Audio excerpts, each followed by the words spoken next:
धीरे धीरे रे मना, धीरे सब कुछ होए, माली सींचे 100 घड़ा, ऋतु आए तो फल होए। आज हम सभी को जल्दी है अपनी अपनी मंजिल को पाने की, जिसकी होड़ में हम दिन रात लगे हैं। उस मंजिल को पाने में अक्सर हम राह में खिले हुए फूलों को नज़रअंदाज कर देते हैं।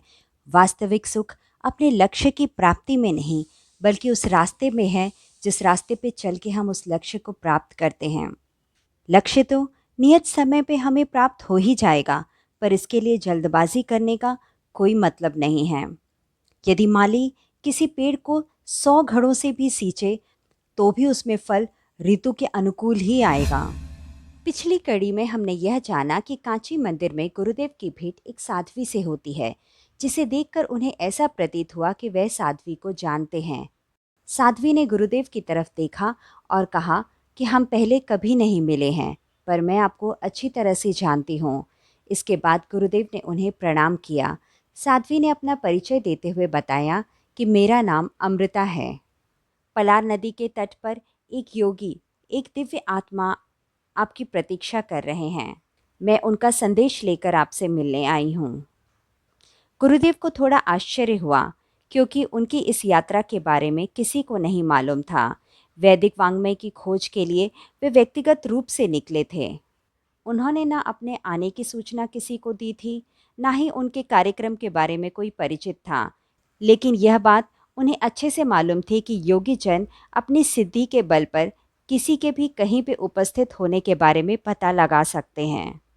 उन्होंने साध्वी से पूछा कि आप उस योगी जन का संदेश लेकर मेरे पास आई हैं, तो आपको कारण भी पता होगा। इस पर अमृता ने बताया कि मुझे इसका कारण नहीं पता है। मैं सिर्फ इतना जानती हूँ कि आप एक महान कार्य कर रहे हैं। उस कार्य में वह योगी आपका हाथ बटाना चाहते हैं, आपकी मदद करना चाहते हैं। इसके बाद गुरुदेव उनके साथ चल दिए। 2.5 मील के करीब चलने के बाद उन्होंने देखा कि नदी के किनारे 3 कुटिया बनी हुई है। कुटिया के चारों तरफ कुछ हरियाली है। कांची में पानी की कमी है। नदी में भी घुटनों तक ही पानी था। कुएं का पानी भी सूखने की कगार पर था। इस 3 कुटिया और छप्पर वाले आश्रम में करीब 5-7 लोग और दिखाई दिए। पीपल के वृक्ष के नीचे एक छोटा सा चबूतरा बना हुआ था। उसी चबूतरे पर योगी विराजमान थे। आचार्य श्री ने उन्हें प्रणाम किया। योगी ने भी इसके उत्तर में उन्हें प्रणाम किया। इसके बाद वे अपना आसन छोड़कर उठ गए। उनसे कुशलक्षेम पूछने के बाद उनके यहाँ आने का कारण पूछा, यात्रा का उद्देश्य और वेदों के संबंध में उनसे जानकारी ली, और इस विषय पे काफ़ी चर्चा हुई। उस योगी का नाम श्रीमन था। यह नाम उन्हें एक तोते ने बताया। वहीं पर एक तोता उड़ता हुआ आया और उसने अपनी आवाज़ में कहा, प्रणाम श्रीमन, और हे अतिथिगण, आप भी मेरा प्रणाम स्वीकार करें। तोते को ऐसे बात करते हुए देखकर आचार्य श्री को बहुत अच्छा लगा। उन्होंने योगी श्रीमन से पूछा कि क्या आपने यह तोता पाला हुआ है।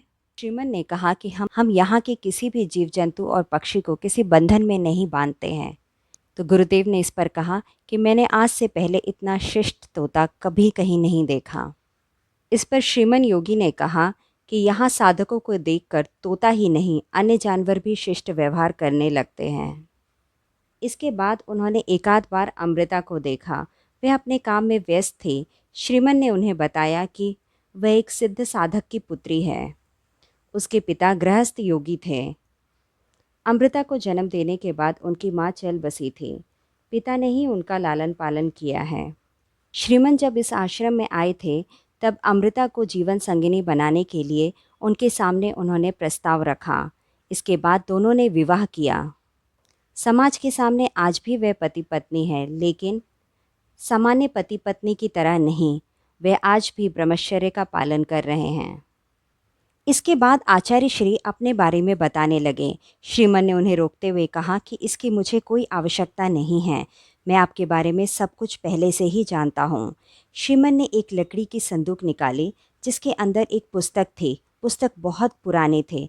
उसके पन्ने भी जीर्ण हो चुके थे। उस किताब के कुछ 10 पन्ने निकालकर उन्होंने गुरुदेव को दिया और उन्हें पढ़ने के लिए कहा। उन पन्नों को पढ़ने के बाद गुरुदेव आश्चर्यचकित रह गए, उसमें संक्षेप में उनका अब तक का इतिवृत्त लिखा हुआ था। उसमें यह भी लिखा हुआ था कि आचार्य श्री यहाँ आएंगे। आचार्य श्री ने फिर उनसे पूछा कि आगे के बारे में कुछ क्यों नहीं लिखा है। श्रीमन ने उन्हें बताया कि भविष्य ब्रह्मा के सिवा कोई और नहीं जानता है। आप अपने गुरु के हाथ में केवल यंत्र मात्र हैं, वे जैसा चाहेंगे आपको चलाएंगे। फिर श्रीमन ने अपने बारे में बताया कि आज तक उन्हें आश्रम छोड़कर कहीं और जाने की आवश्यकता नहीं पड़ी। यहाँ जो भी साधक आते हैं वे सारी व्यवस्था करके चले जाते हैं। फिर समय आया, आचार्य श्री ने श्रीमन से विदाई ली। चलते समय श्रीमन ने गुरुदेव को वेदों के संहिता भाग का कुछ अंश भेंट किया। भेंट करते वक्त उन्होंने गुरुदेव से कहा कि उनके गुरुदेव ने उनसे कहा था कि किसी उपयुक्त व्यक्ति को यह सौंप देना। आप इधर आएंगे, यह संकेत उन्हें पहले ही मिल चुका था। आज उन्होंने अपने गुरुदेव द्वारा सौंपे गए दायित्व को पूरा किया। इस छोटी सी भेंट में स्वामी रंगनाथन से जो चर्चा हुई थी, जिस पर गुरुदेव सहमत नहीं थे, उस प्रसंग की चर्चा यहाँ श्रीमन से भी हुई। श्रीमन ने उस चर्चा का उत्तर देते हुए कहा कि वेदव्यास, विश्वामित्र, वशिष्ठ ये किसी व्यक्ति के नाम नहीं हैं। यह ऋषि सत्ताओं के लिए प्रयोग किए जाने वाले संबोधन हैं। वेदव्यास सहित 7 विभूतियों के चिरंजीव होने की बात कही जाती है। इसका अर्थ यह नहीं है कि वह सशरीर जीवित हैं। शरीर तो मरता ही है। जिसका जन्म हुआ है उसका मरण भी निश्चित है। रामकृष्ण और बुद्ध जैसी सत्ताएं भी अमर नहीं हो सकी, तो वेदव्यास, हनुमान, विभीषण, अश्वत्थामा आदि शरीर से कैसे जीवित रह सकते हैं? उनके अमर होने का भाव यह है कि वे जिस आध्यात्मिक सत्य का प्रतिनिधित्व कर रहे हैं उसे व्यक्त करने वाली प्रवृत्तियां निरंतर चलती रहेगी। फिर मथुरा में वेदों के प्रकाशन की स्थिति बन गई। अगस्त 1959 तक ऋग्वेद के 3 भाग, यजुर्वेद, सामवेद के एक भाग प्रकाशित हो गए। पत्रिकाओं के संपादन का दायित्व माताजी ने निभाया। फिर यह निश्चित हुआ कि संपादक के रूप में माताजी का नाम आएगा। इस पर माताजी को थोड़ा संकोच हुआ। उन्होंने हिचक में कहा कि मुझे किसी तरह की ख्याति नहीं चाहिए। गुरुवर के सामने मैं अपने आप को व्यक्त नहीं करना चाहती हूँ। मैं उनके शिष्य बनकर ही काम करना चाहती हूँ। आचार्य श्री ने इस बात पर विनोद भाव से कहा कि ऐसा क्यों सोचती हो कि इससे ख्याति मिलेगी? पत्रिका में कोई गलती हो गई तो कोर्ट कचहरी भी तो तुम्हें ही जाना पड़ेगा ना। वैदिक विद्वानों से विचार विमर्श के लिए आचार्य श्री बीच बीच में भी इधर उधर जाते रहे। मथुरा में रहने तक उनका अधिक समय इस वाङ्मय के संकलन और संपादन में ही व्यतीत हो जाता था। पत्रिकाओं और साहित्य के संपादन का दायित्व माताजी ने पूरी तरह से अपने कंधे पर ले लिया था। इस तरह आश वाङ्मय को जनसुलभ बनाने की यह अंतिम कड़ी यहाँ समाप्त हुई। आश वाङ्मय के संकलन और संपादन की इन घटनाओं में हमने यह जाना कि गुरुदेव के जीवन में जो कुछ भी घट रहा था ये पहले से निश्चित था। ठीक ऐसे ही हम लोगों का गायत्री परिवार में शामिल होना, अपनी अपनी कार्यक्षमता के अनुसार गायत्री परिवार से संबंधित कार्यभार संभालना, यह सब कुछ अचानक यूं ही नहीं हो रहा है। इस ब्रह्मांड में, इस यूनिवर्स में कुछ भी अचानक यूं ही नहीं घटता है।